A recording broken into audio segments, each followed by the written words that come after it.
Hello friends, स्वागत है आप सभी का हमारे यूट्यूब चैनल सफलता स्टडी में। देखिए फ्रेंड्स, इस क्लास में आपको SSC CHSL tyre first exam की तैयारी कराई जा रही है। इस क्लास में प्रीवियस एग्जाम में पूछे गए जीके के 25 क्वेश्चन लिए गए हैं, जो कि काफ़ी मोस्ट एक्सपेक्टेड क्वेश्चन है और ये हमारी क्लास नंबर 31 है। आप इस क्लास को लास्ट तक जरूर देखें। इस क्लास में आपको सभी प्रश्न डिटेल में बताए जाएंगे और इससे पहले आ चुकी सभी 30 क्लासेस को चैनल की प्लेलिस्ट में जाकर जरूर देखें, क्योंकि उनमें भी महत्वपूर्ण प्रश्न लिए गए हैं। आपके आने वाले एग्जाम में इन्हीं प्रश्नों में से प्रश्न पूछे जाएंगे। चलिए प्रश्नों की तरफ चलते हैं। देखिए यहाँ पर सबसे पहला प्रश्न लिया गया है, काफ़ी महत्वपूर्ण प्रश्न है कि रोएंटजन ने किसकी खोज की थी। तो देखिए रोएंटजन का पूरा नाम है विल्हेम कॉनराड रोएंटजन, ये इनका पूरा नाम है। और रोएंटजन ने एक्सरे की खोज की थी 1895 में। तो आप ध्यान रखें, रोएंटजन ने 1895 में एक्सरे की खोज की थी। अब प्रश्न नंबर 2 है कि ब्रह्मपुत्र नदी को तिब्बत में किस नाम से जाना जाता है। तो देखिए ब्रह्मपुत्र नदी को तिब्बत में यरलुंग तसंगपो या सांपो के नाम से जाना जाता है। तो आप ध्यान रखेंगे, यरलुंग तसंगपो या सांपो के नाम से ब्रह्मपुत्र नदी को तिब्बत में जाना जाता है।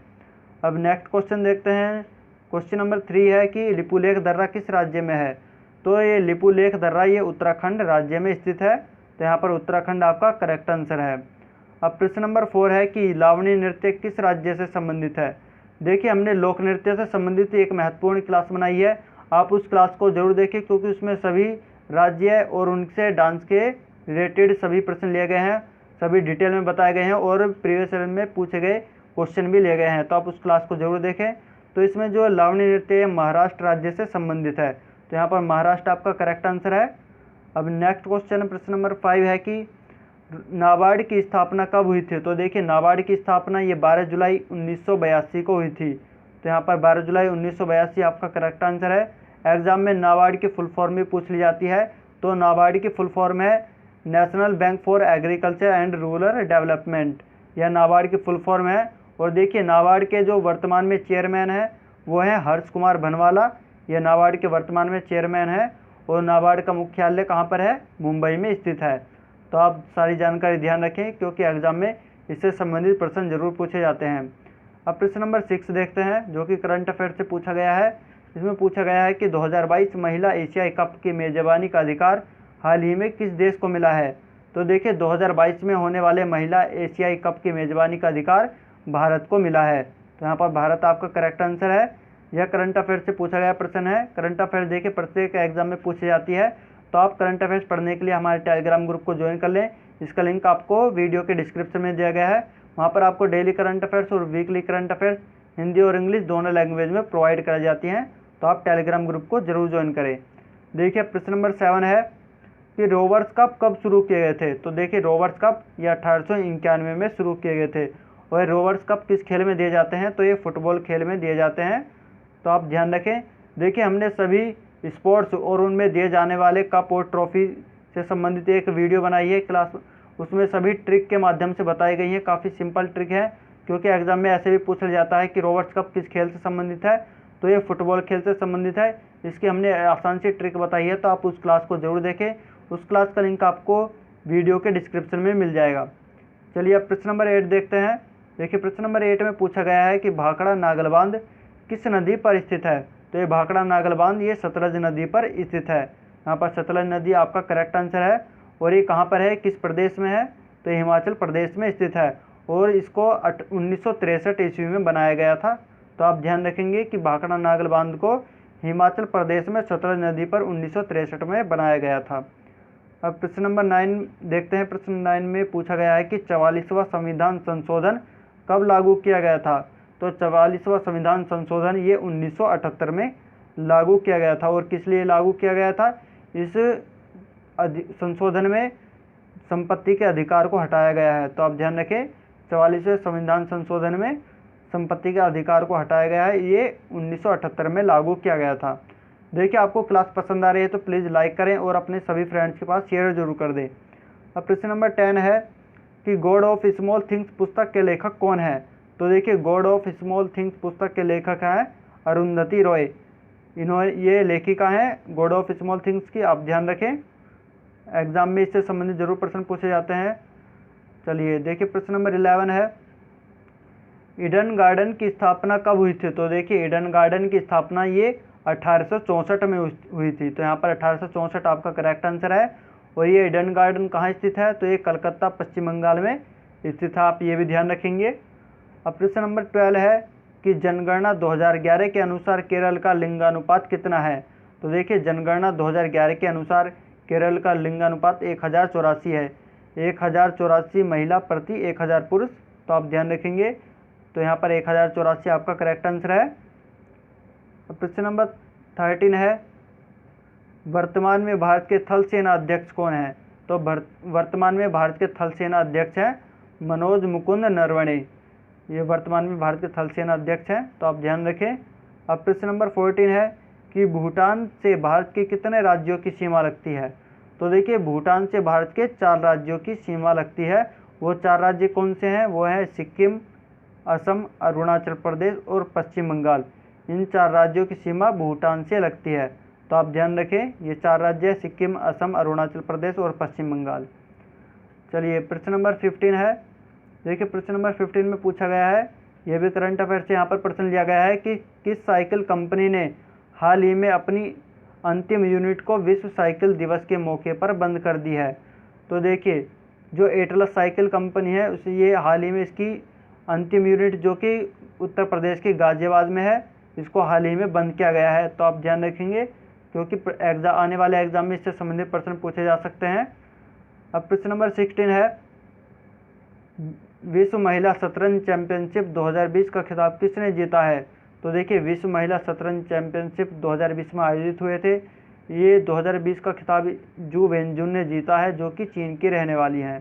तो आप ध्यान रखें, यहाँ पर जू वेनजुन आपका करेक्ट आंसर है। अब प्रश्न नंबर 17 है कि खानवा का प्रसिद्ध युद्ध कब लड़ाया गया था? तो देखिए खानवा का प्रसिद्ध युद्ध यह 17 मार्च 1527 में लड़ाया गया था। और ये किसके मध्य हुआ था खानवा का युद्ध? तो ये बाबर और राणा सांगा के मध्य खानवा का युद्ध हुआ था और इस युद्ध में बाबर की विजय हुई थी। तो आप ध्यान रखें क्योंकि देखिए आपके आने वाले एग्जाम में और जो पहले भी एग्जाम एसएससी में हो चुके हैं तो युद्ध से संबंधित प्रश्न जरूर पूछे जाते हैं, तो आप ध्यान रखें। और देखिए आने वाली क्लास में आपको युद्ध से संबंधित एक ट्रिक के ऊपर वीडियो बनाई जाएगी, तो आप चैनल से जुड़े रहें, आपको सभी महत्वपूर्ण ट्रिक्स युद्ध से संबंधित बताई जाएंगी। चलिए देखिए प्रश्न नंबर 18 है यदि राष्ट्रपति के कार्यकाल के दौरान मृत्यु हो जाए तो उनके स्थान पर कार्य कौन करता है? तो देखिए यदि राष्ट्रपति की उनके कार्यकाल के दौरान मृत्यु हो जाती है तो उनके स्थान पर कार्य उपराष्ट्रपति करते हैं। तो यहाँ पर उपराष्ट्रपति आपका करेक्ट आंसर है। यह प्रीवियस एग्जाम में पूछा गया क्वेश्चन है, काफ़ी महत्वपूर्ण है। अब प्रश्न नंबर 19 है कि एक साल में कितने ग्रैंड स्लैम आयोजित किए जाते हैं? तो देखिए एक साल के अंदर 4 ग्रैंड स्लैम प्रतियोगिता आयोजित की जाती हैं। तो आप ध्यान रखें वो 4 ग्रैंड स्लैम प्रतियोगिता हैं Australian open, US open, French open और विंबलडन। ये 4 ग्रैंड स्लैम एक वर्ष में आयोजित किए जाते हैं, आप ध्यान रखें। अब प्रश्न नंबर 20 है शीतकालीन विंटर ओलंपिक पहली बार कब आयोजित हुए थे? तो देखिए शीतकालीन विंटर ओलंपिक ये पहली बार 1924 में आयोजित हुए थे। कहाँ पर आयोजित हुए थे? फ्रांस में। तो आप ध्यान रखें जो शीतकालीन विंटर ओलंपिक हैं पहली बार 1924 में फ्रांस में आयोजित हुए थे। आने वाले एग्जाम में ये जरूर पूछा जा सकता है प्रश्न, तो आप ध्यान रखें। अब प्रश्न नंबर 21 है कि हाल ही में न्यू डेवलपमेंट बैंक के नए अध्यक्ष के रूप में किसे चुना गया है? तो न्यू डेवलपमेंट बैंक के नए अध्यक्ष के रूप में मार्कोस ट्राइजो को चुना गया है। तो यहाँ पर मार्कोस ट्राइजो आपका करेक्ट आंसर है, आप ध्यान रखें। यह भी करंट अफेयर्स से प्रश्न पूछा गया है। आपको बताया गया है कि आप करंट अफेयर्स के लिए हमारे टेलीग्राम ग्रुप को ज्वाइन कर लें, जिसका लिंक आपको वीडियो के डिस्क्रिप्शन में दिया गया है। देखिए प्रश्न नंबर 22 है डाउन्स घास का मैदान कहाँ पाया जाता है? देखिए काफ़ी महत्वपूर्ण प्रश्न है। तो डाउन्स घास का मैदान ऑस्ट्रेलिया में पाया जाता है। तो यहाँ पर ऑस्ट्रेलिया आपका करेक्ट आंसर है। और साथ ही देखिए सवाना घास के मैदान की बात करें तो सवाना घास का मैदान अफ्रीका में पाया जाता है। और प्रेरीज घास का मैदान ये उत्तरी अमेरिका में पाया जाता है। और पंपास घास का मैदान ये दक्षिणी अमेरिका में है। तो आप ध्यान रखें क्योंकि आने वाले एग्जाम में इनसे भी संबंधित प्रश्न पूछे जा सकते हैं कि सवाना घास का मैदान कहाँ है, तो आप अफ्रीका आंसर लगाएंगे। तो आप इसी प्रकार सभी को ध्यान रखें। चलिए नेक्स्ट क्वेश्चन देखते हैं। देखिए नेक्स्ट पूछा गया है कि भारत के किस राज्य में सूर्य उदय सबसे पहले होता है? तो भारत के अरुणाचल प्रदेश में सूर्य उदय सबसे पहले होता है। तो आप ध्यान रखें, यहाँ पर अरुणाचल प्रदेश आपका करेक्ट आंसर है। देखिए यदि प्रश्न ऐसे भी पूछा जाए कि उगते सूर्य का देश किसे कहा जाता है, तो उगते सूर्य का देश जापान को कहा जाता है। आप ये भी ध्यान रखें। अब प्रश्न नंबर 24 है कि ब्रिटेन के प्रधानमंत्री कौन है, तो ब्रिटेन के प्रधानमंत्री हैं बोरिस जॉनसन। तो यहाँ पर बोरिस जॉनसन आपका करेक्ट आंसर है, ये ब्रिटेन के प्रधानमंत्री हैं। अब प्रश्न नंबर 25 देखते हैं, जो कि आज का अंतिम प्रश्न है। इसके बाद क्विज की तरफ चलेंगे। तो देखिए प्रश्न नंबर 25 में पूछा गया है कि बंगाल की खाड़ी में गिरने वाली नदियाँ कौन सी हैं, तो बंगाल की खाड़ी में गिरने वाली नदियाँ हैं ब्रह्मपुत्र, कृष्णा, कावेरी, गोदावरी, महानदी और गंगा। देखिए आप इसे एक आसान ट्रिक से भी याद कर सकते हैं कि ब्रह्मा की गोद में गंगा, तो ब्रह्मा से बन जाएगा ब्रह्मपुत्र। आप ध्यान रखें, ब्रह्मा से ब्रह्मपुत्र, और की से बन जाएगा कृष्णा और कावेरी, और गोद से बन जाएगा गोदावरी, और में से महानदी, और गंगा से गंगा। तो आप ये आसान सी ट्रिक आप ध्यान कर सकते हैं कि ब्रह्मा की गोद में गंगा, इसमें ये बंगाल की खाड़ी में गिरने वाली सभी नदियाँ मिल जाएंगी। तो आप ध्यान रखें। चलिए अब क्विज की तरफ चलते हैं। देखिए यहाँ पर क्विज के प्रश्न लिए गए हैं, काफ़ी महत्वपूर्ण है, आपको इनके आंसर कमेंट बॉक्स में बताने होंगे। तो यहाँ पर सबसे पहले प्रश्न लिया गया है कि लिपुलेख दर्रा किस राज्य में है। तो यहाँ पर 4 ऑप्शन दिए गए हैं, आपको इसका सही आंसर कमेंट बॉक्स में बताना होगा। और प्रश्न नंबर 2 लिया गया है कि खानवा का प्रसिद्ध युद्ध कब लड़ा गया था। तो यहाँ पर 4 ऑप्शन दिए गए हैं, तो आपको इसका करेक्ट आंसर कमेंट बॉक्स में बताना है। और साथ ही यह क्लास आपको कैसी लगी यह भी कमेंट बॉक्स में बताएं। इस क्लास को लाइक करें, अपने सभी फ्रेंड्स के पास शेयर जरूर कर दें। देखिए आप अपने सभी 20 फ्रेंड्स के पास तो शेयर कर ही सकते हैं, तो अपने 20 फ्रेंड्स के पास क्लास को शेयर जरूर करें। और यदि आपने अभी तक हमारे चैनल को सब्सक्राइब नहीं किया है, प्लीज़ चैनल को सब्सक्राइब कर लें और साथ ही पास वाला बेल आइकन जरूर दबाएं, जिससे आपको आने वाली क्लास के नोटिफिकेशन सबसे पहले प्राप्त हो सके। चलिए नेक्स्ट क्लास में फिर मिलते हैं। Thank you.